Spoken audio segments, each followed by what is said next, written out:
आज का दिन शुक्रवार का पावन दिन है। ये वह पवित्र दिन है जब माता लक्ष्मी और मां संतोषी माता की विशेष आराधना की जाती है। सूर्योदय से पूर्व ही जब आकाश में अभी अंधेरा छाया होता है और पक्षियों की चहचहाहट शुरू भी नहीं हुई होती, जब रात की ठंडी हवाएं अभी भी धीरे धीरे बह रही होती हैं, तब भक्तों के घरों में जय लक्ष्मी माता के मंगल गीत गूंजने लगते हैं। प्रत्येक घर के आंगन में दीपक प्रज्वलित किए जाते हैं, जिनकी कोमल रोशनी अंधकार को चीरती हुई एक दिव्य वातावरण बना देती है। ये दीपक घी के होते हैं, जिनकी लौ स्थिर और उज्जवल होती है। मंदिरों की पवित्र घंटियां मधुर नाद करने लगती हैं, जिनकी आवाज दूर दूर तक फैलती है और भक्तों के हृदय में श्रद्धा का संचार करती है। घंटियों की आवाज इतनी पवित्र होती है कि सुनते ही मन शांत हो जाता है और आत्मा को परम सुख की अनुभूति होती है। वातावरण में चंदन की मादक सुगंध, गुलाब की मधुर महक और केसर की दिव्य खुशबू फैल जाती है। ये सुगंधें मिलकर एक ऐसा आध्यात्मिक वातावरण बनाती हैं जो हर किसी के मन को पवित्र कर देता है। घर की स्त्रियां अपने हाथों में सफेद वस्त्र धारण कर लेती हैं, जो शुद्धता और पवित्रता के प्रतीक हैं। वे अपने आंगनों को रंग बिरंगी रंगोली से सजाती हैं, जिसमें कमल के फूल, स्वस्तिक और देवी के पद चिन्ह बहुत ही कुशलता और प्रेम से बनाए जाते हैं। ये रंगोलियां केवल सजावट नहीं होती, बल्कि माता का स्वागत करने का एक पवित्र तरीका होती है। हर घर में माता लक्ष्मी के लिए विशेष प्रसाद तैयार किया जाता है। गुड़ और चने का भोग, मखाने की खीर और तरह तरह के पकवान जैसे लड्डू, पेड़ा और हलवा सफेद वस्त्र धारण किए जाते हैं, क्योंकि माता को सफेद रंग अत्यंत प्रिय है। यह रंग शांति, पवित्रता और दिव्यता का प्रतीक है। घर घर में ताजे कमल के फूल, या जहां कमल उपलब्ध न हो वहां सफेद गुलाब और चमेली के फूल बड़ी श्रद्धा से चढ़ाए जाते हैं। इन फूलों की सुगंध और सुंदरता माता को अत्यंत प्रिय है। आज हम आपके सामने माता लक्ष्मी और मां संतोषी माता की एक ऐसी अलौकिक और चमत्कारिक कथा प्रस्तुत कर रहे हैं, जिसे सुनने मात्र से जीवन के सभी कष्ट दूर हो जाते हैं और घर में धन धान्य की अपार वृद्धि होती है। ये कथा केवल एक साधारण कहानी नहीं है, बल्कि माता की असीम महिमा और उनकी अपार करुणा का जीवंत प्रमाण है। यह पवित्र कथा सदियों से, युगों युगों से पीढ़ी दर पीढ़ी सुनाई और सुनी जाती रही है। हमारी माताओं, दादियों और नानियों ने इस पवित्र कथा को अपने हृदय में संजोया और बड़े प्रेम से, बड़ी श्रद्धा के साथ अपनी बेटियों, बहुओं और पोतियों को सुनाया। इस कथा को सुनाते समय उनकी आंखों में भक्ति के आंसू होते थे और आवाज में एक दिव्य कंपन होता था। इस प्रकार यह दिव्य कथा अनगिनत पीढ़ियों से चली आ रही है। जो भी व्यक्ति पूर्ण श्रद्धा, विश्वास और एकाग्र मन से इस कथा को सुनता है या सुनाता है, उसके जीवन में अद्भुत और चमत्कारिक परिवर्तन आता है। उसके सारे संकट जैसे धुएं के समान गायब हो जाते हैं, धन की वृद्धि होती है, रुके हुए काम पूर्ण होते हैं, विवाह में आने वाली बाधाएं दूर होती हैं, संतान सुख की प्राप्ति होती है और मन में अद्भुत शांति और प्रसन्नता का अनुभव होता है। घर में सुख शांति का वास होता है और परिवार के सभी सदस्य स्वस्थ और प्रसन्न रहते हैं। तो आइए हाथ जोड़कर, मन को शुद्ध करके, सभी विचारों को त्याग कर पूर्ण एकाग्रता के साथ ओम श्री ह्रीं श्रीं कमले कमलालये प्रसीद प्रसीद का पवित्र उच्चारण करते हुए इस दिव्य कथा की शुरुआत करते हैं। बहुत समय पहले की बात है, जब सत्य और धर्म का बोलबाला था, जब लोग ईमानदारी और सच्चाई से जीवन जीते थे। मथुरा नगरी से कुछ कोस की दूरी पर एक छोटा सा गांव था, जिसका नाम रामपुर था। ये गांव पवित्र यमुना नदी के किनारे बसा हुआ था। नदी का जल इतना स्वच्छ और निर्मल था कि उसमें सूर्य की किरणें प्रतिबिंबित होती थीं और तल की रेत तक साफ दिखाई देती थी। गांव के चारों ओर दूर दूर तक हरे भरे खेत फैले हुए थे। खेतों में सुनहरे गेहूं की बालियां हवा में झूमती थीं और ऐसा लगता था जैसे सोने की लहरें लहरा रही हों। धान की फसलें लहलहाती थीं, गन्ने के ऊंचे ऊंचे पौधे खड़े थे और विभिन्न प्रकार की सब्जियां और दालें उगती थीं। खेतों में काम करते किसानों के गीत सुनाई देते थे और बच्चे खेतों के किनारे खेलते रहते थे। गांव के बीचों बीच एक विशाल और प्राचीन पीपल का पेड़ खड़ा था। ये पेड़ इतना विशाल था कि उसकी छाया में सैकड़ों लोग बैठ सकते थे। इसकी मोटी मोटी डालियां चारों ओर फैली हुई थी। इसकी उम्र कई 100 वर्ष थी और गांव के बुजुर्ग कहते थे कि यह पेड़ उनके पूर्वजों के समय से भी यहाँ था। इस पेड़ को गांव वाले बहुत पवित्र मानते थे और कहते थे कि इसमें देवी देवताओं का वास है।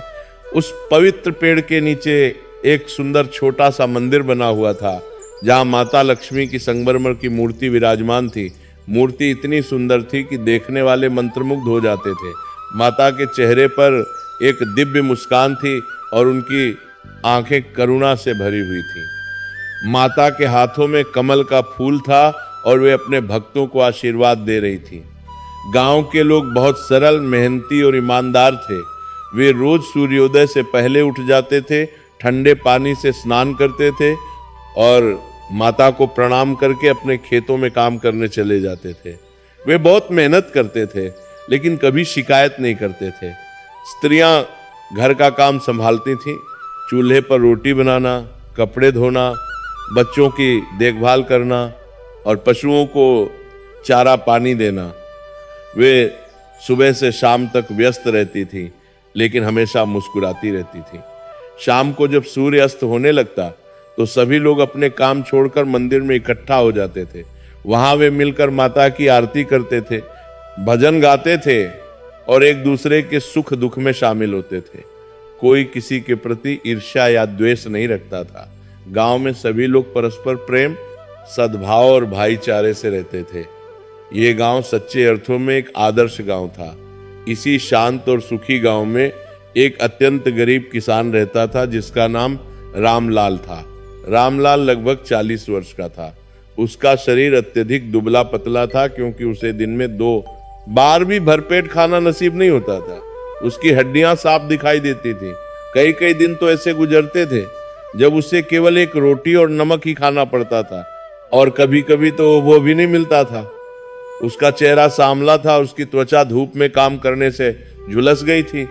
उसके माथे पर गहरी चिंता की लकीरें उभरी हुई थी जो उसकी परेशानियों की, उसके कष्टों की कहानी बयां करती थी। उसके हाथ मेहनत मजदूरी से इतने खुरदुरे हो गए थे कि उनमें कई जगह छाले पड़ गए थे और कुछ जगह घाव भी हो गए थे। वह हमेशा फटे पुराने कपड़े पहनता था जिनमें इतने पैबंद लगे हुए थे कि मूल कपड़ा ही नजर गई। दोनों ने पूरी ईमानदार नहीं आता था। उसके पास नए कपड़े खरीदने के पैसे नहीं थे, इसलिए वो इन्हीं कपड़ों को बार बार से सिलाकर धोकर पहनता रहता था। लेकिन इतनी गरीबी और कष्ट के बावजूद उसके चेहरे पर हमेशा एक मधुर और संतोषी मुस्कान रहती थी। उसकी आंखों में ईमानदारी, सच्चाई और सरलता झलकती थी। वो कभी किसी से झूठ नहीं बोलता था और न ही किसी का बुरा सोचता था। गांव के लोग उसकी ईमानदारी की बहुत प्रशंसा करते थे। रामलाल के पास केवल थोड़ी सी जमीन थी जो उसके पूर्वजों, उसके दादा परदादा की थी। ये जमीन पीढ़ियों से उसके परिवार में चली आ रही थी, लेकिन दुर्भाग्य से वह जमीन अत्यंत बंजर और अनुपजाऊ थी। उस जमीन पर फसल बहुत कम और खराब होती थी। मिट्टी सूखी और कठोर थी, उसमें पोषक तत्वों की भारी कमी थी। बारिश का पानी भी उस जमीन पर ठहरता नहीं था। रामलाल दिन रात सुबह से शाम तक बहुत मेहनत करता था। वह सुबह जब अंधेरा ही होता था तब उठ जाता था, ठंडे पानी से स्नान करता था और बिना कुछ खाए पिए सीधे अपने खेत में काम करने चला जाता था। वो अपने दुबले पतले हाथों से भारी लकड़ी के हल को खींचता था, क्योंकि उसके पास बैल खरीदने के लिए पैसे नहीं थे। हल खींचते समय उसका पूरा शरीर दर्द से चीख उठता था, लेकिन वह रुकता नहीं था। कभी कभी तो उसे पड़ोसियों से बैल उधार मांगने पड़ते थे, जो उसके लिए बहुत शर्मिंदगी की बात होती थी, लेकिन मजबूरी थी। वो पूरे दिन खेत में काम करता रहता था। हल चलाना, बीज बोना, खेत में पानी देना, खरपतवार निकालना, मिट्टी खोदना, फसल की देखभाल करना। तपती धूप हो या बरसात, सर्दी हो या गर्मी, वो कभी आराम नहीं करता था। शाम को जब वो थक हार कर घर लौटता तो उसका पूरा शरीर दर्द से चीख रहा होता था। उसकी हड्डियां टूट रही होती, उसकी मांसपेशियां अकड़ जाती थी और वह इतना थका हुआ होता कि उठने बैठने में भी मुश्किल होती थी। लेकिन अगले दिन फिर वही दिनचर्या शुरू हो जाती थी। लेकिन इतनी कठोर मेहनत के बावजूद फसल अच्छी नहीं होती थी। जब फसल काटने का समय आता तो बहुत कम अनाज मिलता था। उस थोड़े से अनाज से परिवार का गुजारा मुश्किल से होता था।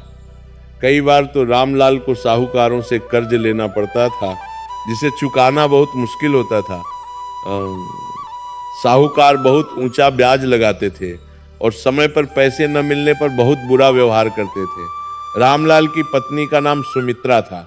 सुमित्रा लगभग 35 वर्ष की थी। कभी वो बहुत सुंदर थी। उसकी बड़ी बड़ी आंखें थीं, गोरा रंग था और चेहरे पर हमेशा एक मुस्कान रहती थी। उसके बाल लंबे, घने और काले थे। लेकिन गरीबी के कारण अब उसका चेहरा कुम्हलाया हुआ था। जैसे कोई फूल पानी न मिलने से मुरझा जाता है, उसके बाल अभी भी लंबे और काले थे। लेकिन उसके पास तेल खरीदने के पैसे नहीं थे, इसलिए बाल रूखे और बेजान हो गए थे। वह हमेशा एक ही पुरानी नीली साड़ी पहनती थी, जिसमें कई जगह पर पैबंद लगे हुए थे। साड़ी इतनी बार धोई गई थी कि उसका रंग लगभग उड़ गया था और कपड़ा भी पतला हो गया था। उसके हाथों में कोई आभूषण नहीं था, न कंगन, न चूड़ियां, न अंगूठी, न बिंदी। उसके पास केवल एक चांदी की पुरानी पायल थी, जो उसकी माता ने शादी के समय बड़े प्यार से दी थी। ये पायल उसके लिए बहुत कीमती थी, क्योंकि ये उसकी माँ की आखिरी निशानी थी। उसकी माँ का शादी के कुछ साल बाद ही देहांत हो गया था, कई बार गरीबी में। जब कुछ भी खाने को नहीं होता था, जब बच्चे भूखे रोते थे, तो रामलाल बहुत दुखी मन से कहता था कि इस पायल को बेच दो, कम से कम कुछ दिन का राशन आ जाएगा। लेकिन सुमित्रा हमेशा मना कर देती थी। वो रोते हुए कहती थी कि ये मेरी माँ की आखिरी निशानी है, मैं इसे कभी नहीं बेचूंगी, चाहे कुछ भी हो जाए। सुमित्रा बहुत कोमल हृदय की, दयालु और परोपकारी स्त्री थी।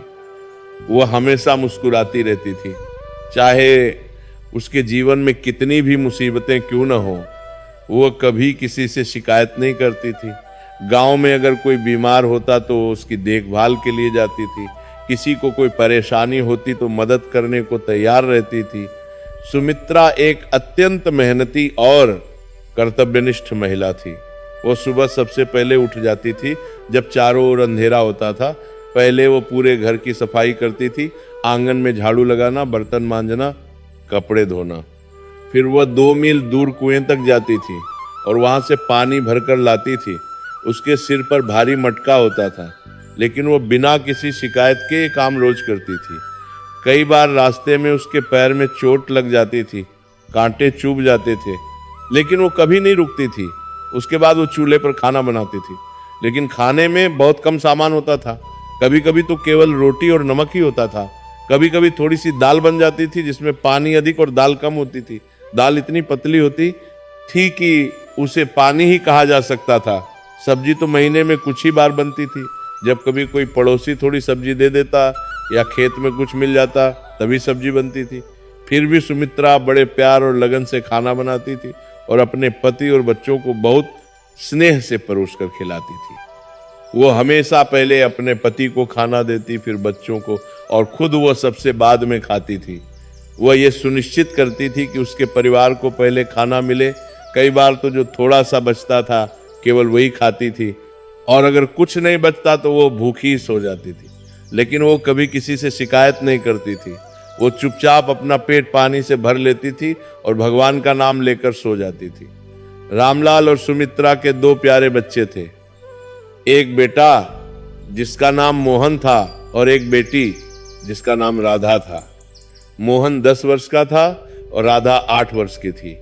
दोनों बच्चे बहुत प्यारे और मासूम थे।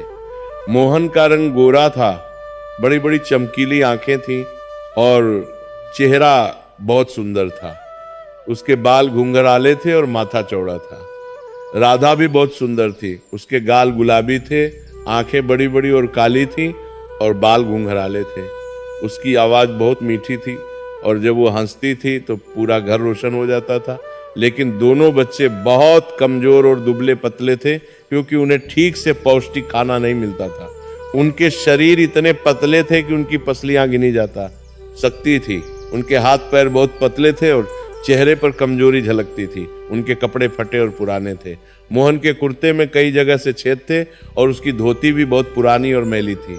राधा की फ्रॉक इतनी पुरानी थी कि वो लगभग फट चुकी थी और सुमित्रा बार बार उसे सी देती थी। उनके पास जूते भी नहीं थे, इसलिए वे नंगे पैर ही चलते थे। गर्मी में जब जमीन गर्म होती थी तो उनके पैरों में छाले पड़ जाते थे। लेकिन इन सब कष्टों के बावजूद दोनों बच्चे बहुत खुश और प्रसन्न रहते थे। उनकी मासूमियत और निर्दोषता देखते ही बनती थी। वे एक दूसरे के साथ खेलते थे, गांव के अन्य बच्चों के साथ मिट्टी के खिलौनों से खेलते थे। उनके पास कोई महंगे खिलौने नहीं थे, लेकिन वे मिट्टी से अपने खिलौने बना लेते थे और उन्हीं से खुश रहते थे। वे अपनी माता की बहुत मदद करते थे। मोहन छोटे मोटे काम करता था, लकड़ियां इकट्ठी करना, पशुओं को चारा देना, पानी भरने में माँ की मदद करना। वो अपनी छोटी उम्र में ही बहुत जिम्मेदार था।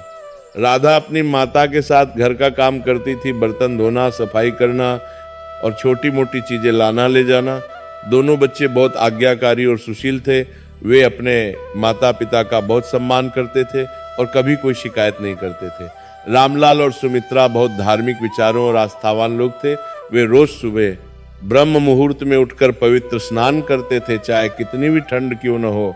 सर्दियों में जब ठंडी हवाएं चलती थीं और पानी बर्फ जैसा ठंडा होता था, तब भी वे स्नान करते थे। फिर वे गांव के मंदिर में जाते थे और माता लक्ष्मी की पूजा अर्चना करते थे। उनके पास पूजा के लिए बहुत साधन नहीं थे, न महंगे फूल, न दूध, न घी, न मिठाई। कभी कभी वे जंगल से कुछ जंगली फूल तोड़ लाते थे और बड़ी श्रद्धा से माता को चढ़ाते थे। कभी घर में थोड़ा सा गुड़ होता तो वो चढ़ा देते थे। लेकिन उनकी भक्ति बहुत सच्ची, निष्कपट और पवित्र थी। वे पूरी श्रद्धा से आंखें बंद करके हाथ जोड़कर मन से प्रार्थना करते थे। उनकी प्रार्थना में कोई दिखावा नहीं था, कोई ढोंग नहीं था। वे सच्चे मन से माता से बात करते थे, अपना दोहक दर्द सुनाते थे। सुमित्रा रोज माता लक्ष्मी के सामने खड़ी होकर आंसू बहाती हुई प्रार्थना करती थी। उसकी आंखों से आंसू गालों पर बहते थे और वह रुंधे गले से कहती थी, हे माता लक्ष्मी, आप तो धन और समृद्धि की देवी हैं। आप तो सबको धन, वैभव और सुख देती हैं। आप तो दीनों और दुखियों की रक्षा करने वाली हैं, असहायों की सहायक हैं। कृपया मुझ गरीब पर भी अपनी कृपा दृष्टि डालिए। मेरे छोटे छोटे मासूम बच्चे दिन रात भूखे रहते हैं। उन्हें 2 वक्त का भरपेट खाना भी नसीब नहीं होता। रात में वे भूख से रोते हैं माता। मेरे पति दिन रात कड़ी मेहनत करते हैं, अपने शरीर को घिसते हैं, खून पसीना एक करते हैं, लेकिन फसल अच्छी नहीं होती। हे माता, कृपया हमारी मदद कीजिए। हमें इस गरीबी और कष्ट से मुक्ति दिलाइए। मैं कुछ ज्यादा नहीं मांगती, बस इतना कर दीजिए कि मेरे बच्चों का पेट भर जाए। वो इतनी भावुक हो जाती थी कि उसकी आवाज कांपने लगती थी। लेकिन दिन बीतते गए, महीने गुजरते गए, साल बदलते गए, परंतु कुछ नहीं बदलता था। गरीबी वैसी की वैसी बनी रहती थी। कष्ट कम नहीं होते थे। लगता था जैसे उनके भाग्य में कष्ट ही लिखा है और कभी बदलेगा नहीं। कभी कभी तो सुमित्रा निराश हो जाती थी, लेकिन फिर अपने बच्चों का चेहरा देखकर फिर से हिम्मत कर लेती थी। एक दिन की बात है, गर्मी के मौसम की एक शाम थी। आसमान में लाल नारंगी रंग फैला हुआ था। गांव में एक महान संत और साधु आए। साधु का नाम स्वामी आनंदानंद था। स्वामी आनंदानंद लगभग 60 वर्ष के वृद्ध संत थे। उनके बाल और दाढ़ी बिल्कुल सफेद हो गए थे, जो उनके वर्षों के तपस्या और साधना का प्रमाण थे। उनके बाल इतने सफेद थे कि जैसे बर्फ हो और उनकी लंबी दाढ़ी छाती तक आती थी। उनके शरीर पर भगवा वस्त्र था जो सन्यास का प्रतीक था। उनके माथे पर चंदन का बड़ा और सुंदर तिलक लगा हुआ था। उनके हाथ में एक छोटी सी कपड़े की झोली थी जिसमें उनका कुछ सामान था, शायद कुछ कपड़े, एक पुस्तक और थोड़ा सा प्रसाद। उनके दूसरे हाथ में एक लकड़ी की मजबूत लाठी थी जिस पर वे चलते समय सहारा लेते थे। उनका चेहरा अत्यंत तेजस्वी, दिव्य और शांत था। उनके चेहरे पर एक विशेष प्रकार का तेज था जो किसी साधारण मनुष्य में नहीं होता। उनकी आंखों में एक अद्भुत चमक थी जो उनकी आध्यात्मिक शक्ति को दर्शाती थी। जब वे चलते थे तो ऐसा लगता था जैसे कोई दिव्य देवता पृथ्वी पर चल रहे हैं। उनकी चाल बहुत धीमी लेकिन गरिमामय थी। उनके मुंह से हमेशा जय माता लक्ष्मी, जय संतोषी माता, जय श्री राधे कृष्ण के पवित्र शब्द निकलते रहते थे। उनकी आवाज बहुत मधुर और गंभीर थी।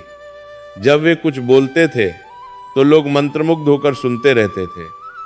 स्वामी आनंदानंद देश भर में गांव-गांव, शहर-शहर, कस्बे-कस्बे घूमते थे और लोगों को धर्म का सच्चा उपदेश देते थे। वे लोगों को भगवान की निष्कपट भक्ति करना सिखाते थे, अच्छे कर्म करने की सलाह देते थे, सत्य बोलने की शिक्षा देते थे, दया और करुणा का पाठ पढ़ाते थे।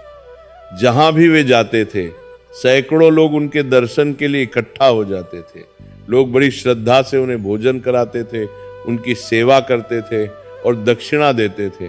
कुछ लोग उन्हें नए कपड़े देना चाहते थे या दिन की नई कुछ पैसे देना चाहते थे, लेकिन स्वामी आनंदानंद बहुत विनम्र और निर्लोभी थे।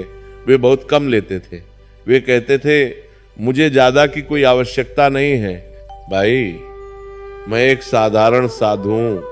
मुझे केवल 2 रोटी चाहिए जिससे मेरा पेट भर जाए और सिर छिपाने के लिए एक छोटी सी छत। बाकी सब तो माता लक्ष्मी की कृपा है, वही सबको देती है। मुझे संसार के वैभव से कोई मतलब नहीं है।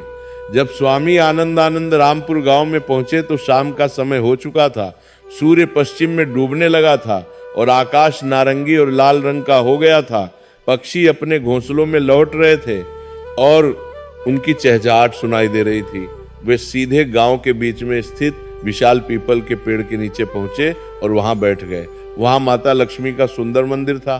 स्वामी जी ने पहले अपनी झोली और लाठी नीचे रखी, फिर मंदिर में जाकर माता लक्ष्मी के पवित्र दर्शन किए। उन्होंने बड़ी श्रद्धा से माथा टेका, आंखें बंद की, हाथ जोड़े और गहरी प्रार्थना की। कुछ देर ध्यान में बैठे रहे। उनका चेहरा एक अलग ही दिव्यता से चमक रहा था। फिर वे बाहर आकर पेड़ की छाया में बैठ गए और अपनी आंखें बंद करके ध्यान में लीन हो गए। धीरे धीरे जैसे ही खबर फैली कि गांव में एक महान संत आए हैं, गांव के लोग तेजी से इकट्ठा होने लगे। स्त्री, पुरुष, बूढ़े, जवान, बच्चे सभी स्वामी जी के दर्शन के लिए आए। कुछ लोग अपने हाथों में फूल लेकर आए, कुछ फल लेकर आए। सभी लोगों ने स्वामी जी को बड़ी श्रद्धा से प्रणाम किया और उनसे आशीर्वाद लिया। स्वामी जी ने सबको प्रेम से आशीर्वाद दिया और उनके कल्याण की कामना की। उन्होंने सबके सिर पर हाथ रखकर आशीर्वाद दिया। रामलाल भी अपनी पत्नी सुमित्रा और दोनों बच्चों मोहन और राधा के साथ वहां पहुंचा। खेत से काम करके आने के कारण उसके कपड़े मिट्टी से सने हुए थे और चेहरा थका हुआ था। उसके हाथ पैर मिट्टी से भरे थे। उसने बड़ी विनम्रता और श्रद्धा से स्वामी जी को प्रणाम किया। स्वामी जी ने रामलाल की ओर ध्यान से देखा। उनकी दिव्य दृष्टि ने तुरंत पहचान लिया कि यह बहुत ही गरीब, दुखी और कष्ट में जीने वाला आदमी है। उन्होंने रामलाल के फटे कपड़े देखे, उसका दुबला शरीर देखा, उसके चेहरे पर की चिंता की लकीरें देखी। उनके मन में रामलाल के प्रति गहरी करुणा उत्पन्न हुई। उन्होंने प्रेम से पूछा, बेटा तुम्हारा नाम क्या है? तुम क्या काम करते हो? तुम्हारा परिवार कैसा है? मैं देख रहा हूं कि तुम बहुत परेशान लग रहे हो। रामलाल ने हाथ जोड़कर बड़ी विनम्रता से उत्तर दिया, प्रणाम स्वामी जी, मेरा नाम रामलाल है। मैं एक गरीब किसान हूँ। मेरे पास थोड़ी सी पैतृक जमीन है जो मेरे दादा परदादा की है। मैं उसी में खेती करता हूँ। यह मेरी पत्नी सुमित्रा है और ये मेरे 2 बच्चे हैं, मोहन और राधा। स्वामी जी ने ध्यान से पूछा, क्या तुम्हारी खेती अच्छी होती है बेटा? क्या तुम्हारे परिवार का गुजारा अच्छे से हो जाता है? क्या तुम्हें कोई कष्ट तो नहीं है? मुझे सच सच बताओ, मुझसे कुछ मत छुपाओ। यह सुनकर रामलाल की आंखों में आंसू भर आए। उसकी आवाज भारी हो गई और गला रुंध गया। उसने कहा, नहीं स्वामी जी, सच कहूं तो मेरी खेती बहुत खराब है। मैं सुबह से शाम तक दिन रात बहुत कठोर मेहनत करता हूँ, अपना खून पसीना एक करता हूँ, अपनी हड्डियाँ तोड़ देता हूँ, लेकिन फिर भी फसल अच्छी नहीं होती। हमें 2 वक्त की रोटी भी बड़ी मुश्किल से मिलती है। मेरे छोटे छोटे मासूम बच्चे अक्सर भूखे रहते हैं, उन्हें ठीक से कपड़े भी नहीं हैं। मैं बहुत परेशान और दुखी हूँ स्वामी जी। मैं समझ नहीं पा रहा हूँ कि मैं क्या करूँ, कहाँ जाऊँ। कई बार तो मन में आता है कि सब कुछ छोड़ दूँ। वो रोने लगा। स्वामी जी ने बहुत गंभीरता से लेकिन प्रेम भरे स्वर में कहा, बेटा रामलाल, मैं देख रहा हूं कि तुम बहुत ईमानदारी से मेहनत करते हो। तुम्हारा हृदय शुद्ध है, तुम्हारे चेहरे पर सच्चाई झलकती है, तुम्हारी भक्ति भी सच्ची है। मैं रोज सुबह तुम्हें इस मंदिर में पूजा करते देखता हूँ। लेकिन बेटा, क्या तुमने कभी विशेष रूप से शुक्रवार का व्रत किया है? क्या तुमने कभी माता लक्ष्मी और संतोषी माता की विशेष उपासना और पूजा की है? क्या तुम्हें शुक्रवार के व्रत के बारे में पता है? रामलाल ने निराशा भरे स्वर में कहा, नहीं स्वामी जी, मैं तो बस रोज सुबह मंदिर जाता हूँ, माता को प्रणाम करता हूँ, थोड़ी देर बैठता हूँ और फिर अपने काम पर चला जाता हूँ। मैंने कभी कोई विशेष व्रत नहीं किया। मुझे तो ये भी नहीं पता कि व्रत कैसे किया जाता है, इसकी विधि क्या है, कृपया मुझे बताइए। स्वामी जी ने समझाते हुए कहा, बेटा सुनो ध्यान से। शुक्रवार का व्रत अत्यंत पवित्र, शुभ और फलदायी है। ये व्रत बहुत चमत्कारी है। मैंने अपने जीवन में हजारों लोगों को इस व्रत से लाभ पाते देखा है। शुक्रवार का दिन माता लक्ष्मी और मां संतोषी माता का विशेष दिन माना जाता है। इस दिन इन देवियों की पूजा करने से अद्भुत फल मिलता है। जो भी व्यक्ति पूर्ण श्रद्धा, विश्वास और समर्पण के साथ नियमित रूप से शुक्रवार का व्रत रखता है, उसके घर में माता लक्ष्मी का वास होता है, धन धान्य की वर्षा होती है, उसके सभी कष्ट, संकट और परेशानियां दूर हो जाती हैं, उसकी सभी मनोकामनाएं, इच्छाएं और आकांक्षाएं पूर्ण होती हैं। इसलिए बेटा, तुम भी शुक्रवार का व्रत अवश्य रखो। मैं तुम्हें इसकी सरल और सच्ची विधि बताता हूं, तुम ध्यान से सुनो और याद रखो। रामलाल और सुमित्रा ने बहुत ध्यान से एकाग्र होकर पूरी तन्मयता से स्वामी जी की बातें सुनी। उन्होंने अपने बच्चों को भी चुप रहने को कहा। स्वामी जी ने विस्तार से समझाया, शुक्रवार को सुबह बहुत जल्दी ब्रह्म मुहूर्त में जब अंधेरा हो, उठो, पवित्र स्नान करो, साफ सुथरे सफेद वस्त्र पहनो, क्योंकि माता को सफेद रंग बहुत प्रिय है। यह रंग शुद्धता का प्रतीक है। फिर पूरे घर की अच्छी तरह से सफाई करो, क्योंकि माता लक्ष्मी को स्वच्छता बहुत पसंद है। वे केवल उसी घर में निवास करती हैं जो साफ सुथरा हो। गंदगी में माता नहीं रहती। आंगन में सुंदर रंगोली बनाओ। अगर तुम्हें रंगोली बनानी नहीं आती तो सीख लो। फिर माता लक्ष्मी और संतोषी माता की मूर्ति या तस्वीर के सामने घी का दीपक जलाओ। अगर संभव हो तो कमल के फूल चढ़ाओ, अगर नहीं तो कोई भी सफेद फूल, गुलाब, चमेली, कुछ भी चढ़ा सकते हो। चंदन का तिलक लगाओ, कुमकुम और हल्दी चढ़ाओ, गुड़ और चना का प्रसाद बनाकर चढ़ाओ, माता की आरती करो। फिर माता की कथा सुनो या पढ़ो। पूरे दिन निराहार व्रत रखो, कुछ न खाओ, केवल पानी पी सकते हो। शाम को सूर्यास्त के बाद फिर से पूजा करो, प्रसाद बांटो, विशेषकर गरीबों और जरूरतमंदों को। फिर स्वयं प्रसाद खाकर व्रत खोलो। ये व्रत लगातार 16 शुक्रवार तक करो। यकीन मानो बेटा, तुम्हारे सभी कष्ट, सभी दुख दूर हो जाएंगे। मैंने अपनी आंखों से ये चमत्कार देखा है। सुमित्रा ने थोड़ी चिंता से डरते हुए पूछा, लेकिन स्वामी जी, हमारे पास तो पूजा के लिए कोई साधन नहीं है। हमारे पास इतने पैसे नहीं है कि हम महंगे फूल, घी, प्रसाद का सामान खरीद सकें। हम बहुत गरीब हैं, तो हम कैसे पूजा करेंगे? क्या माता हमारी पूजा स्वीकार करेंगी? स्वामी जी ने करुणा भरी मुस्कान के साथ समझाया, बेटी, ये बहुत महत्वपूर्ण बात याद रखना। माता को तुम्हारे धन दौलत की नहीं, तुम्हारी सच्ची भक्ति और श्रद्धा की जरूरत है। माता तो हृदय देखती है, मन की पवित्रता देखती है। अगर तुम्हारे पास पैसे नहीं है तो कोई चिंता की बात नहीं। तुम जंगल या बगीचे से कुछ सफेद जंगली फूल तोड़ लाना। घर में जो भी थोड़ा बहुत हो, थोड़ा सा गुड़, कुछ चने, उसी से प्रसाद बना लेना। माता तो तुम्हारे हृदय की पवित्र भावना देखती हैं, मन की सच्ची भक्ति देखती हैं। सबसे जरूरी चीज है सच्ची श्रद्धा, पूर्ण विश्वास और समर्पण। अगर तुम पूरे मन से श्रद्धा और विश्वास के साथ पूजा करोगे तो माता अवश्य तुम्हारी सुनेंगी और तुम्हारे कष्ट दूर करेंगी। विश्वास रखो, धैर्य रखो। रामलाल और सुमित्रा बहुत प्रसन्न और आशान्वित हुए। उन्हें लगा जैसे अंधकार में एक आशा की किरण दिखाई दी हो, जैसे उनके जीवन में कुछ बदलने वाला है। उन्होंने स्वामी जी के चरण स्पर्श किए और भावुक होकर रोते हुए कहा, स्वामी जी, हम अवश्य हर शुक्रवार को व्रत रखेंगे। आप कृपया हमें आशीर्वाद दीजिए कि हमारी पूजा सफल हो, हमारे कष्ट दूर हो। स्वामी जी ने उन्हें आशीर्वाद देते हुए उनके सिर पर हाथ रखकर कहा, माता लक्ष्मी और संतोषी माता तुम्हारी सभी मनोकामनाएं अवश्य पूरी करेंगी। बस विश्वास मत खोना, धैर्य रखना। माता की परीक्षा होगी लेकिन तुम हार मत मानना। जय माता लक्ष्मी की। अगले दिन शुक्रवार था। सुमित्रा सूर्योदय से बहुत पहले, जब चारों ओर घना अंधेरा था, रात के 3 बजे ही उठ गई। उसने ठंडे पानी से स्नान किया। पानी बहुत ठंडा था, लेकिन उसने धैर्य से स्नान किया। उसके पास तो नए कपड़े नहीं थे, लेकिन उसने अपनी सबसे अच्छी और साफ सफेद साड़ी पहनी जो उसकी शादी के समय की थी। फिर उसने पूरे घर की बहुत अच्छी तरह से सफाई की।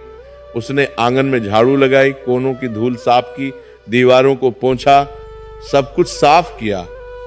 फिर उसने आंगन में बहुत मेहनत से, बड़े प्यार से एक सुंदर रंगोली बनाई। उसके पास तो महंगे रंगीन पाउडर नहीं थे, इसीलिए उसने चावल के आटे से बहुत प्यार और लगन से रंगोली बनाई। उसने रंगोली में कमल के फूल बनाए, स्वस्तिक बनाया और माता के पद चिन्ह बनाए। फिर वह पास के जंगल में गई और वहां से कुछ सफेद जंगली फूल तोड़ लाई। फूल बहुत सुंदर और ताजे थे।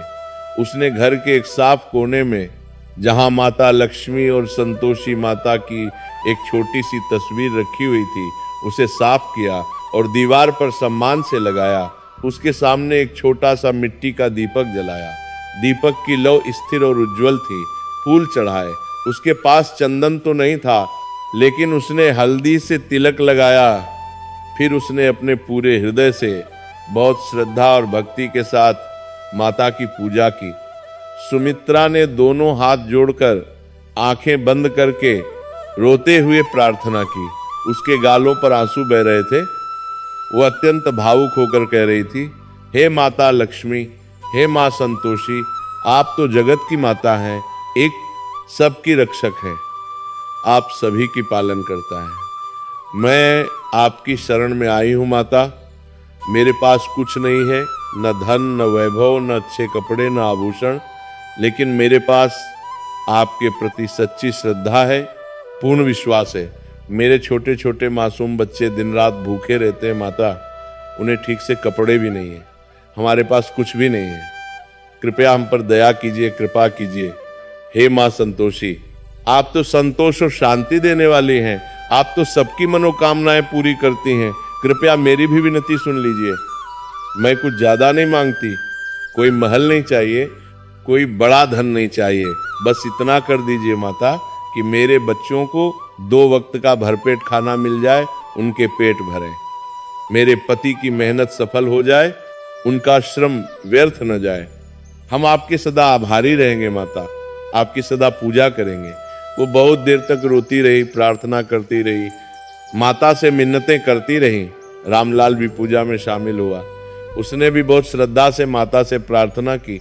उस दिन दोनों पति पत्नी ने पूर्ण निष्ठा से व्रत रखा। पूरे दिन उन्होंने कुछ नहीं खाया, केवल थोड़ा पानी पिया। भूख बहुत लगती थी, लेकिन उन्होंने धैर्य रखा। उन्होंने अपने बच्चों मोहन और राधा को जो भी थोड़ा बहुत खाना था वो खिला दिया, लेकिन खुद भूखे रहे। शाम को जब सूर्य अस्त हो गया, आकाश में तारे निकल आए, तो फिर से पूजा की, आरती की। फिर उन्होंने बहुत थोड़ा सा गुड़ और कुछ चने खाकर अपना व्रत खोला। उस रात उन्हें अपने हृदय में बहुत गहरी शांति और संतोष महसूस हुआ। पहली बार उन्हें ऐसा लगा कि शायद उनके जीवन में कुछ अच्छा होने वाला है, कुछ बदलने वाला है। उन्हें एक अजीब सी आशा और विश्वास महसूस हो रहा था। अगला शुक्रवार फिर आया। सुमित्रा ने फिर उसी श्रद्धा और भक्ति के साथ व्रत रखा। उसने फिर सुबह जल्दी उठकर स्नान किया, पूजा की, आरती की प्रार्थना की। ये पवित्र क्रम नियमित रूप से चलता रहा। हर शुक्रवार को सुमित्रा और रामलाल बड़ी निष्ठा से व्रत रखते थे।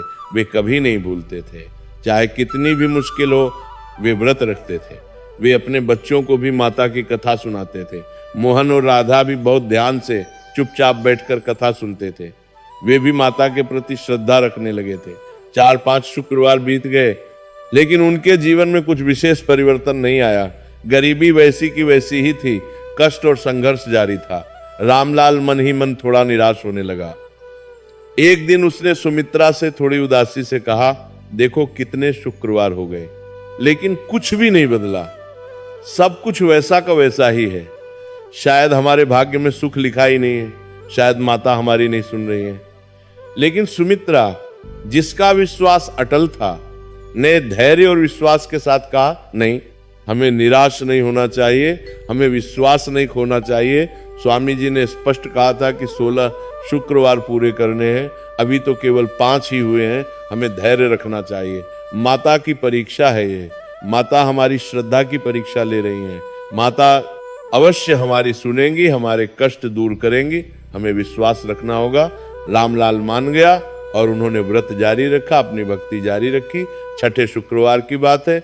उस दिन सुमित्रा हमेशा की तरह सुबह जल्दी उठी, स्नान किया, सफेद साड़ी पहनी, घर की सफाई की, रंगोली बनाई और बहुत श्रद्धा से व्रत रखकर पूजा कर रही थी। दोपहर का समय था, धूप तेज थी। अचानक घर के दरवाजे पर किसी ने धीरे से दस्तक दी। सुमित्रा ने दरवाजा खोला। बाहर एक बहुत बूढ़ी दोपहर व्रतिया, बहुत बूढ़िया कमजोर औरत खड़ी थी। वो बहुत ही दुर्बल और बीमार दिख रही थी, जैसे कई दिनों से भूखी हो। उसके कपड़े बुरी तरह फटे हुए थे, उसके बाल सफेद और उलझे हुए थे। वह ठंड से कांप रही थी। हालांकि मौसम गर्म था, उसकी आवाज बहुत कमजोर और कांपती हुई थी। उसने हाथ जोड़कर बहुत विनम्रता से सुमित्रा से कहा, बेटी, मुझे बहुत तेज भूख लगी है। मैं कई दिनों से भूखी हूँ, कुछ भी नहीं खाया है, मेरे पास कुछ भी नहीं है। कृपया मुझे थोड़ा सा कुछ खाने को दे दो। बेटी, भगवान तुम्हारा भला करेगा। सुमित्रा का कोमल हृदय पिघल गया, उसकी आंखों में करुणा आ गई। वह मन ही मन सोचने लगी, मैं क्या करूं, मेरे पास तो खुद बहुत कम है। आज व्रत है, शाम को व्रत खोलने के लिए मैंने बस थोड़ा सा गुड़ और मुट्ठी भर चने रखे हैं। अगर मैं ये इस बेचारी बूढ़ी औरत को दे दूंगी तो हमारे पास शाम को व्रत खोलने के लिए कुछ नहीं बचेगा। फिर मैं व्रत कैसे खोलूंगी? लेकिन फिर उसके मन में दूसरा विचार आया, लेकिन यह बेचारी बूढ़ी माँ कई दिनों से भूखी है, कितना कष्ट झेल रही है। मैं तो केवल एक दिन व्रत रख रही हूँ, शाम को कुछ न कुछ खा ही लूंगी, लेकिन ये तो कई दिनों से भूखी है। इसकी मदद करना मेरा धर्म है। यही तो सच्ची पूजा है, यही तो सच्ची भक्ति है। माता को यही पसंद है, दान करना ही सबसे बड़ी पूजा है। ये सोचकर सुमित्रा ने अंदर जाकर जो थोड़ा सा गुड़ और मुट्ठी भर चने थे वो सब निकाल लिए।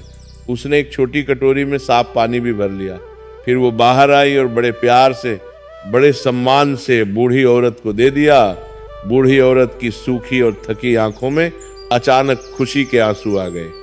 उसने भावुक होकर कहा, बेटी, तुम्हारा हृदय बहुत पवित्र और दयालु है।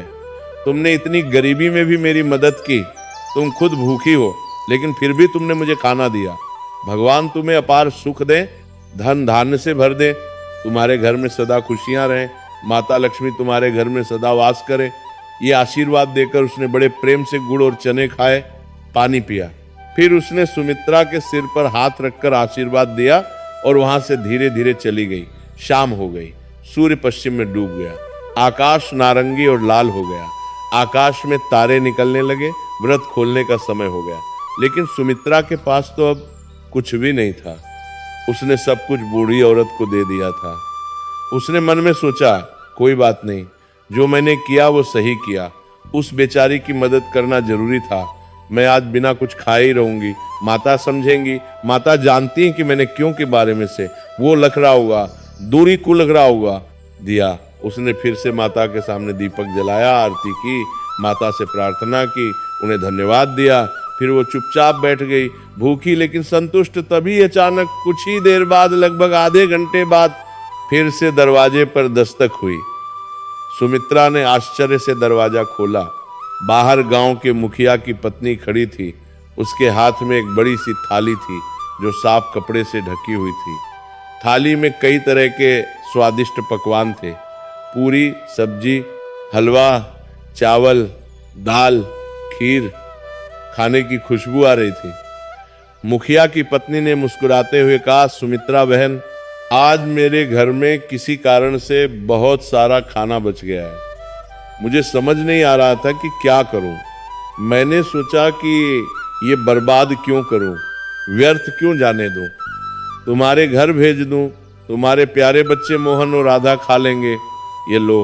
ये कहकर उसने थाली सुमित्रा के हाथ में दे दी और जल्दी से चली गई। सुमित्रा अवाक रह गई। उसके हाथ कांप रहे थे, उसे विश्वास नहीं हो रहा था। ये काम प्राप्त को क्या चमत्कार हुआ। उसने अभी अभी अपना सारा खाना बूढ़ी औरत को दे दिया और माता ने इतना सारा, इतना स्वादिष्ट खाना भेज दिया। सुमित्रा की आंखों में खुशी और कृतज्ञता के आंसू आ गए। उसने तुरंत माता लक्ष्मी और संतोषी माता के सामने जाकर माथा टेका। उसने रोते हुए कहा, धन्यवाद माता, धन्यवाद। आप सच में हमारी सुन रही हैं, आपकी कृपा हो रही है। उसने समझ लिया कि माता उसकी परीक्षा ले रही थी और उसने परीक्षा में सफलता पाई।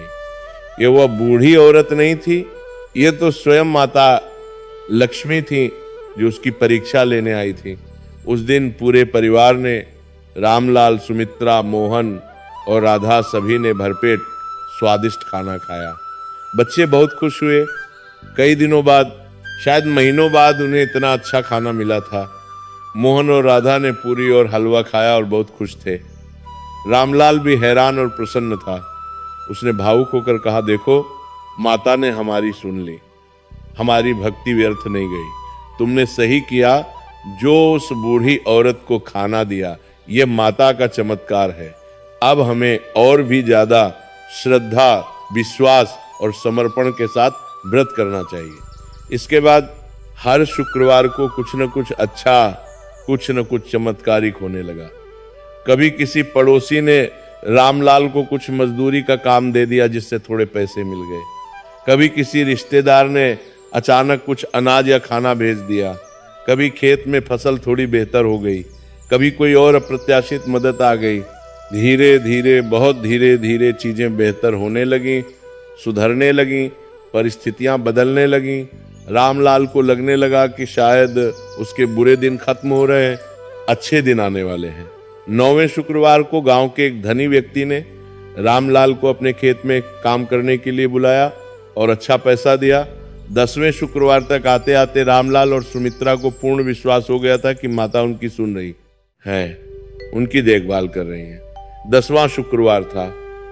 उस दिन एक बहुत बड़ा अद्भुत चमत्कार हुआ। उस दिन सुबह रामलाल हमेशा की तरह अपने खेत में काम करने गया। रात में तेज बारिश हुई थी, बादल बहुत घने थे और खूब पानी बरसा था।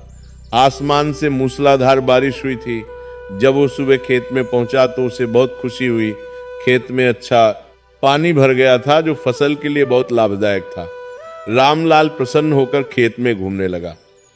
वो मिट्टी की जांच कर रहा था, देख रहा था कि पानी कहाँ कहाँ भरा है, फसल कैसी है। तभी अचानक खेत के एक कोने में चलते समय, जहां वो पहले कभी नहीं गया था, उसके पैर में कुछ बहुत कठोर चीज टकराई। उसे चोट लगी। उसने नीचे देखा तो मिट्टी में से कुछ चमक रहा था, कुछ सुनहरा दिख रहा था। उसने उत्सुकता से आसपास की मिट्टी हटाई, थोड़ी खुदाई की। उसे एक बड़ा पुराना मिट्टी का घड़ा मिला। घड़ा बहुत भारी था और उसे उठाने में मुश्किल हो रही थी। उसने घड़े को सावधानी से, बहुत ध्यान से खोला। घड़े के अंदर देखा तो उसकी सांस रुक गई। अंदर सैकड़ों हजारों सोने के चमकीले सिक्के भरे हुए थे। सिक्के इतने चमकीले थे कि सूरज की रोशनी में जगमगा रहे थे। रामलाल की आंखें फटी की फटी रह गईं। उसका मुंह खुला रह गया। उसके हाथ कांपने लगे। ये क्या है? ये सपना तो नहीं? उसने अपनी आंखें मली। नहीं, ये सच था। ये सोने के असली सिक्के थे। उसने एक सिक्का उठाकर देखा। वो भारी और शुद्ध सोने का था। ये अपार खजाना कहाँ से आया? ये किसका है? उसने घबराकर चारों ओर देखा, आसपास कोई नहीं था। खेत में वह अकेला था। उसने घड़े को बहुत ध्यान से देखा। घड़ा बहुत पुराना था, सदियों पुराना लगता था। उस पर कुछ प्राचीन लिखावट थी जो वो पढ़ नहीं सकता था। शायद ये किसी प्राचीन राजा का खजाना था जो युद्ध या किसी विपत्ति के समय यहाँ छिपाकर दबा दिया गया था और फिर कभी निकाला नहीं गया, या शायद किसी व्यापारी ने डाकुओं से बचाने के लिए यहाँ छिपाया होगा। रामलाल का हृदय बहुत तेजी से धड़कने लगा। उसके हाथ कांपने लगे। उसके मन में कई विचार आए। उसने जल्दी से घड़े को अच्छी तरह से ढक दिया, ऊपर से मिट्टी और पत्ते डाल दिए ताकि किसी को दिखे नहीं। फिर वो तेजी से लगभग दौड़ते हुए घर की ओर भागा। उसके मन में केवल एक ही बात थी, ये माता का चमत्कार है। घर पहुंचकर हांफते हुए, सांस फूलते हुए उसने सुमित्रा को सारी बात विस्तार से बताई। सुमित्रा भी अवाक रह गई। उसके मुंह से शब्द नहीं निकल रहे थे। उसकी आंखों में विश्वास और कृतज्ञता के आंसू आ गए। उसने हाथ जोड़कर आकाश की ओर देखा और कहा, यह तो माता लक्ष्मी का महान चमत्कार है। हमने सच्चे मन से, पूरी श्रद्धा से व्रत किया और माता ने हमारी सुन ली, हमारे कष्ट दूर कर दिए। जय माता लक्ष्मी की, जय संतोषी माता की। रामलाल और सुमित्रा ने तुरंत घर के मंदिर में जाकर माता लक्ष्मी और संतोषी माता के सामने साष्टांग प्रणाम किया। वे दोनों जमीन पर लेट गए। उन्होंने रोते हुए भावुक होकर माता को बार बार धन्यवाद दिया। उन्होंने कहा, माता आपकी कृपा अपार है, आपने हम गरीबों पर दया की।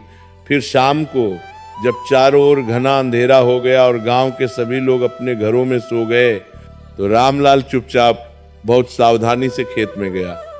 उसने सावधानी से घड़े को निकाला और एक बोरी में छिपाकर घर ले आया। घर में दरवाजा बंद करके, सभी खिड़कियां बंद करके उसने घड़े को खोला। पूरा कमरा सोने की चमक से जगमगा उठा। प्रकाश इतना तेज था कि आंखें चौंधिया गईं। अंदर सैकड़ों हजारों सोने के शुद्ध सिक्के थे। इतना अपार धन था कि रामलाल की 7-8 पीढ़ियां आराम से, सुख से, बिना किसी चिंता के बिता सकती थी। रामलाल और सुमित्रा की आंखों से खुशी के अश्रु बहने लगे। उन्होंने माता को बार बार हृदय से धन्यवाद दिया। लेकिन रामलाल एक बहुत ईमानदार, सच्चा और धर्मपरायण आदमी था। उसने गंभीरता से सोचा, यह अपार धन मुझे माता की कृपा से मिला है, लेकिन इसका सही न्यायपूर्ण उपयोग करना मेरा कर्तव्य है। मुझे अहंकार नहीं करना चाहिए, मुझे घमंड नहीं होना चाहिए। इस धन से गरीबों और जरूरतमंदों की मदद करनी चाहिए। यह धन मेरा नहीं, माता का है, समाज का है। उसने सुमित्रा से कहा, देखो, माता ने अपनी असीम कृपा से हमें इतना अपार धन दिया है। यह हमारा नहीं, माता का धन है। हमें इसका सही उपयोग करना चाहिए। हम अपने परिवार के लिए जितना आवश्यक और जरूरी है उतना रखेंगे। बाकी धन से हम गांव के गरीबों, विधवाओं, अनाथों, बीमारों की मदद करेंगे। हम एक सुंदर मंदिर बनवाएंगे जहां सभी लोग माता की पूजा कर सकें। हम गांव में एक कुआं खुदवाएंगे ताकि लोगों को पानी की समस्या न हो। हम धर्मशाला बनाएंगे, स्कूल खोलेंगे। सुमित्रा ने पूर्ण सहमति से कहा, हाँ, यही सही है, यही उचित है। माता ने हमें धन इसीलिए दिया है कि हम दूसरों की, समाज की सेवा करें। अगले दिन प्रातःकाल रामलाल शहर गया। उसने बहुत सावधानी से कुछ सोने के सिक्के एक सुनार को बेचे। सुनार ने सिक्कों को देखा और बहुत हैरान हुआ। उसने कहा, ये तो बहुत प्राचीन और शुद्ध सोने के सिक्के हैं, इनकी बहुत कीमत है। उससे अच्छी रकम, बहुत सारे रुपये मिले।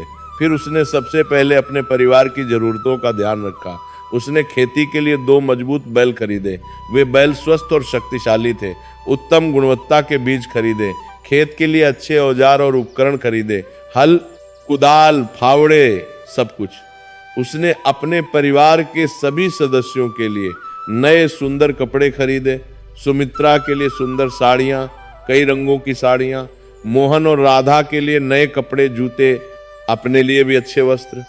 उसने सुमित्रा के लिए कुछ आभूषण भी खरीदे, चूड़ियाँ, बिंदी, कुमकुम। उसने घर की मरम्मत करवाई, छत ठीक करवाई जो बरसात में टपकती थी, दीवारें पुतवाई। दरवाजे खिड़कियां ठीक करवाई, घर को रंग रोगन करवाया।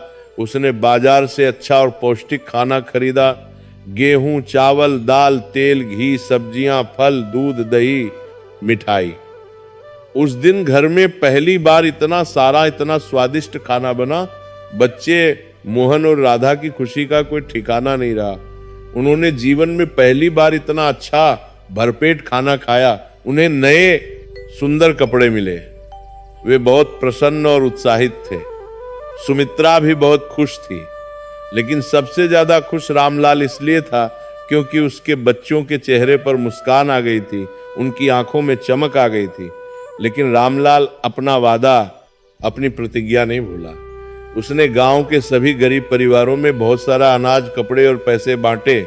जिस जिसके घर में कष्ट था वहां वहां मदद पहुंचाई। जिसके घर में बीमार था उसे दवा के पैसे दिए। जिसकी बेटी की शादी नहीं हो रही थी उसकी मदद की। जो विधवा अकेली रहती थी उसे राशन दिया। उसने गांव में एक बड़ा और गहरा कुआं खुदवाया ताकि लोगों को साफ पीने के पानी की कमी न हो। कुएं के चारों ओर सुंदर घाट बनवाया। उसने माता लक्ष्मी और संतोषी माता का एक बहुत सुंदर भव्य मंदिर बनवाया। मंदिर संगमरमर का बना। उसमें माता की सुंदर बड़ी मूर्तियां स्थापित की जो बहुत सुंदर और दिव्य थी। मंदिर में सुंदर नक्काशी की गई। मंदिर में हर दिन नियमित पूजा अर्चना होने लगी। हर शुक्रवार को विशेष पूजा, भजन, कीर्तन और भंडारा होता था जिसमें सैकड़ों लोग आते थे। गांव के सभी लोग बहुत प्रसन्न और कृतज्ञ हुए। सब लोगों ने रामलाल की बहुत प्रशंसा की। लोग कहने लगे रामलाल बहुत अच्छा आदमी है, उसने धन पाकर भी अहंकार नहीं है किया। लेकिन रामलाल ने विनम्रता से कहा, यह सब माता लक्ष्मी और संतोषी माता की महान कृपा है, उनका आशीर्वाद है। मैंने तो कुछ नहीं किया, मैं तो केवल माता का एक छोटा सा सेवक हूं। रामलाल ने शुक्रवार का पवित्र व्रत जारी रखा। 16 शुक्रवार पूरे हो गए, लेकिन उसके बाद भी उसने व्रत रखना बंद नहीं किया। अब तो उसके पास सब कुछ था। मानता की बात, धन, वैभव, सुख, सुविधा। वह बड़े धूमधाम से बहुत अच्छी तरह से पूजा कर सकता था। वह बाजार से सबसे सुंदर ताजे कमल के फूल खरीदता था। उत्तम गुणवत्ता का घी, चंदन, कुमकुम, अगरबत्ती लाता था। स्वादिष्ट प्रसाद बनाता था। हलवा, पूरी, लड्डू, खीर।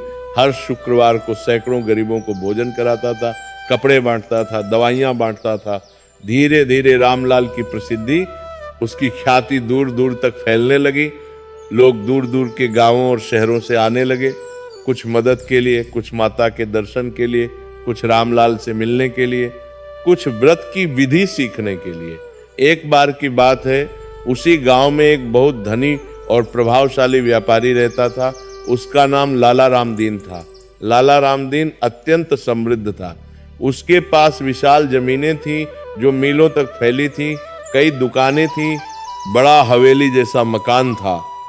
उसके पास नौकर, चाकर, सेवक, सेविकाएं थीं। वो बड़े ठाठ बाट से, वैभव से रहता था। उसके घर में हर सुख सुविधा थी। लेकिन इतनी संपत्ति के बावजूद लाला रामदीन के जीवन में एक बहुत बड़ा दुहक, एक बहुत बड़ी कमी थी। उसकी कोई संतान नहीं थी। उसकी शादी को 15 लंबे वर्ष हो गए थे, लेकिन अभी तक उसे कोई बच्चा नहीं हुआ था। लाला रामदीन और उसकी पत्नी अत्यंत दुखी, निराश और परेशान थे। उनकी इतनी बड़ी संपत्ति थी, लेकिन उसका वारिस कोई नहीं था। उन्होंने बहुत इलाज करवाए। देश भर के बड़े बड़े प्रसिद्ध वैद्यों, हकीमों, डॉक्टरों के पास गए। कई तीर्थ यात्राएं की। वृंदावन, हरिद्वार, काशी, सब जगह गए। मन्नतें मांगी, दान पुण्य किया, लेकिन कोई फायदा नहीं हुआ, कोई परिणाम नहीं मिला। एक दिन लाला रामदीन की पत्नी ने, जिसका नाम लक्ष्मीबाई था, अपनी सहेलियों से सुना कि रामलाल नाम के गरीब किसान को माता लक्ष्मी की अपार कृपा से अपार धन मिला है। उसने शुक्रवार का व्रत बड़ी श्रद्धा से किया था और माता ने उसकी सभी मनोकामनाएं, सभी इच्छाएं पूरी कर दी। उसके सभी कष्ट दूर हो गए। लक्ष्मीबाई के मन में आशा की एक किरण जागी। उसने सोचा, शायद मैं भी ये पवित्र व्रत करूं तो माता मुझे भी संतान का सुख दे दे।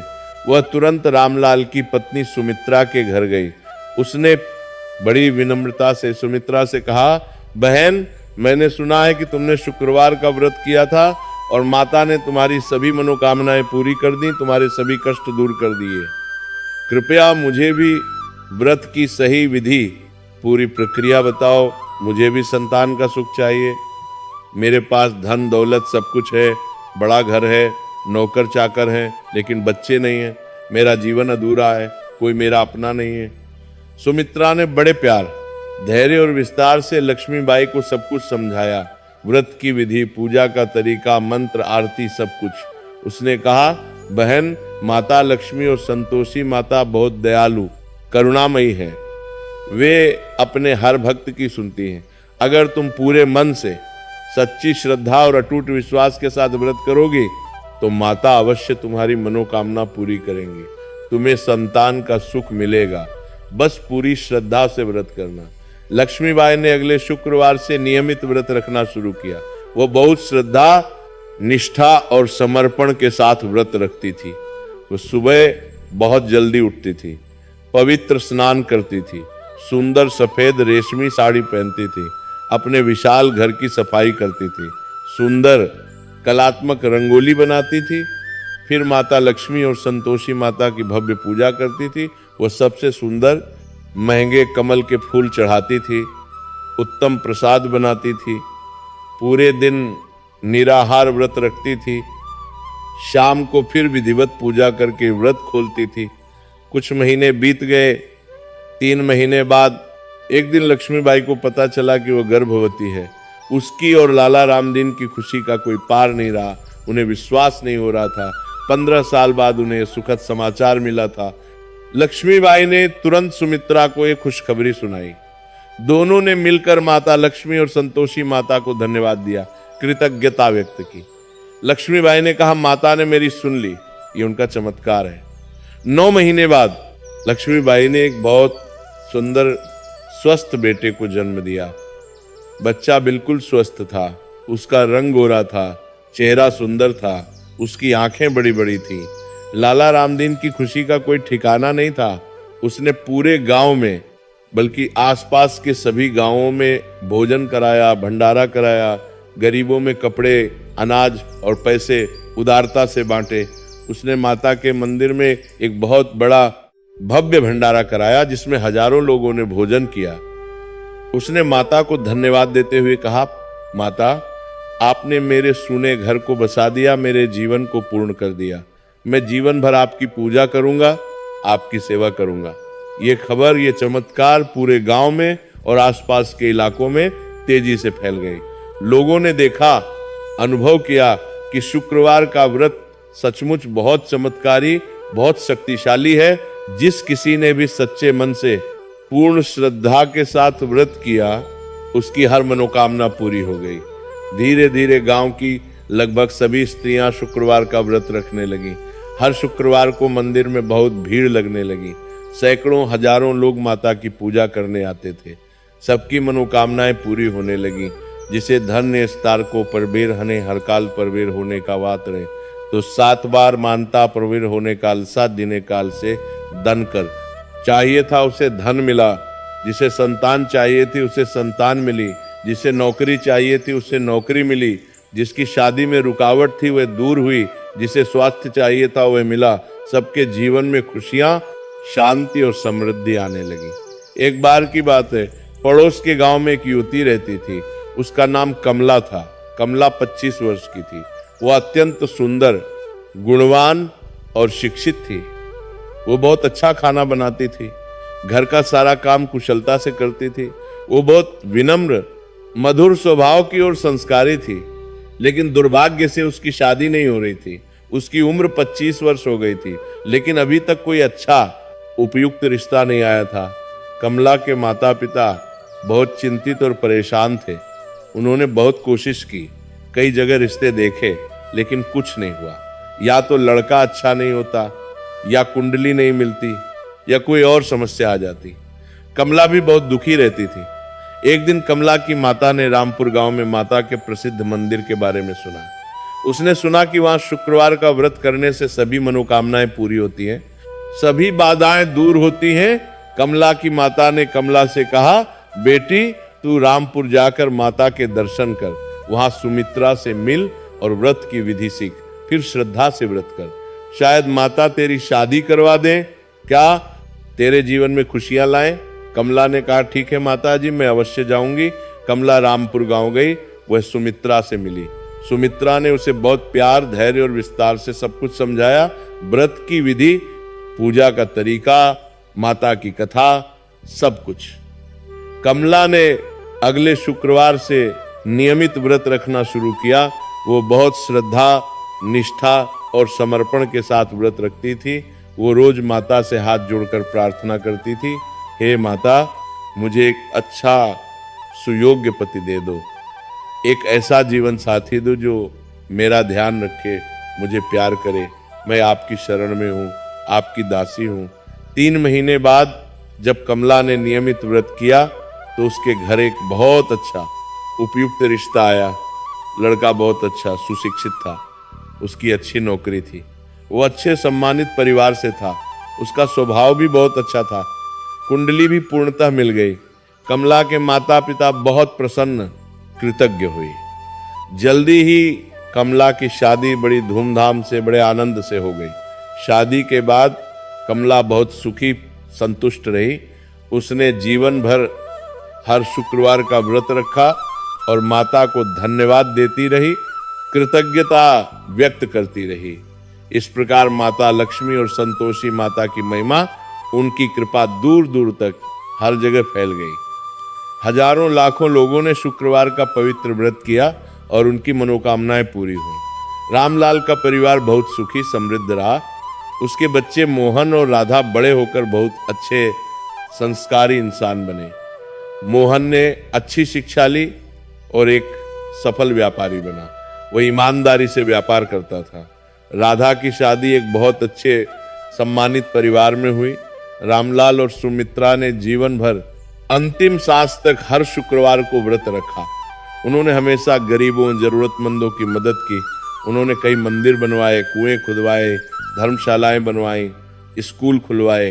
उनका यश, उनकी ख्याति दूर दूर तक फैली। कुछ समय बाद स्वामी आनंदानंद फिर से रामपुर गांव आए।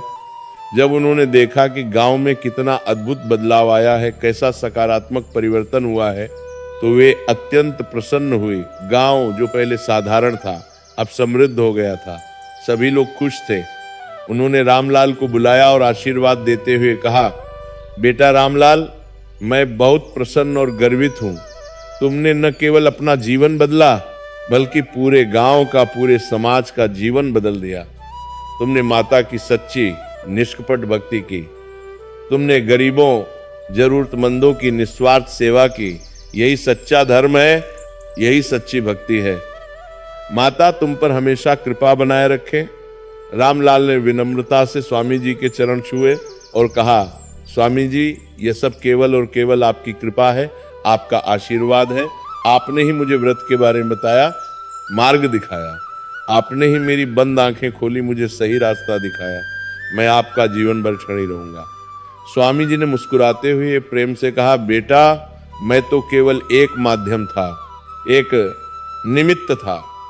असली कृपा, असली आशीर्वाद तो माता लक्ष्मी और संतोषी माता का है।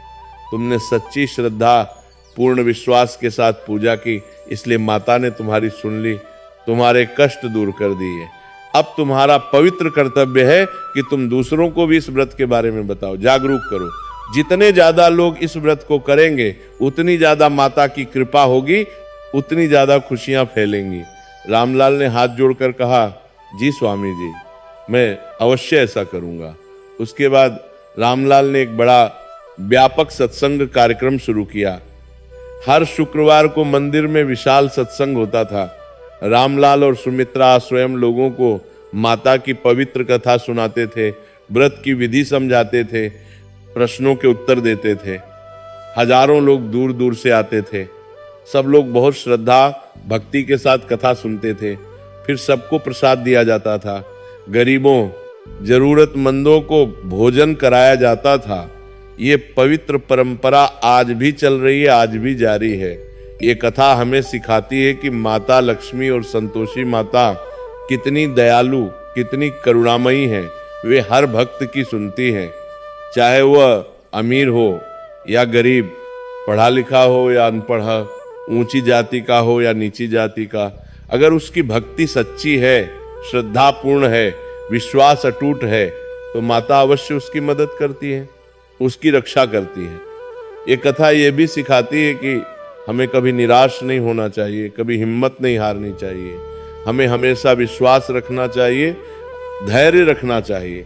भगवान हमारे साथ हैं, माता हमारी रक्षा कर रही हैं, वे हमारी मदद अवश्य करेंगी, सही समय पर करेंगी। यह पवित्र कथा ये भी बताती है कि शुक्रवार का व्रत अत्यंत शुभ, पवित्र और फलदायी है। जो भी व्यक्ति पूर्ण श्रद्धा, विश्वास और समर्पण के साथ शुक्रवार का व्रत रखता है, माता लक्ष्मी और संतोषी माता की भक्ति भाव से पूजा करता है, गरीबों और जरूरतमंदों की निस्वार्थ मदद करता है, उसके सभी कष्ट, सभी दुख दूर हो जाते हैं, उसके घर में सुख, शांति और समृद्धि आती है, उसकी सभी मनोकामनाएं, सभी इच्छाएं पूर्ण होती हैं। इसलिए सभी को, हर किसी को शुक्रवार का व्रत अवश्य करना चाहिए। इस कथा को सुनने और सुनाने से माता लक्ष्मी और संतोषी माता प्रसन्न होती हैं। जो व्यक्ति नियमित रूप से, पूर्ण निष्ठा से शुक्रवार को व्रत रखता है, सफेद वस्त्र धारण करता है, घर की स्वच्छता रखता है, सुंदर रंगोली बनाता है, माता लक्ष्मी और संतोषी माता की विधिवत आराधना करता है, कमल के फूल या सफेद फूल चढ़ाता है, गुड़ और चने का प्रसाद बनाता है, गरीबों की मदद करता है, उसके जीवन में कभी कोई कष्ट, कोई संकट नहीं आता। उसका घर सदा धन धान्य से भरा रहता है, उसका परिवार सुखी स्वस्थ रहता है, उसके बच्चे स्वस्थ, बुद्धिमान और संस्कारी होते हैं, उसका व्यापार व्यवसाय बढ़ता है, फलता फूलता है, उसके सभी काम बिना किसी विघ्न, बिना किसी बाधा के पूरे होते हैं। माता लक्ष्मी धन, समृद्धि और वैभव की देवी है। वे सबको धन देती हैं, सबका पालन करती हैं, लेकिन वे केवल उन्हीं के घर में स्थायी रूप से निवास करती हैं जो स्वच्छता रखते हैं, जो ईमानदारी से काम करते हैं, जो सत्य बोलते हैं, जो दूसरों की मदद करते हैं। माता संतोषी धैर्य, संतोष और शांति की देवी है। वे अपने भक्तों को धैर्य, संतोष देती हैं और उनकी सभी मनोकामनाएं पूरी करती हैं। दोनों देवियां अत्यंत दयालु, करुणामयी हैं और अपने भक्तों का हमेशा ध्यान रखती हैं। जय माता लक्ष्मी की, जय संतोषी माता की, जय श्री राधे कृष्ण।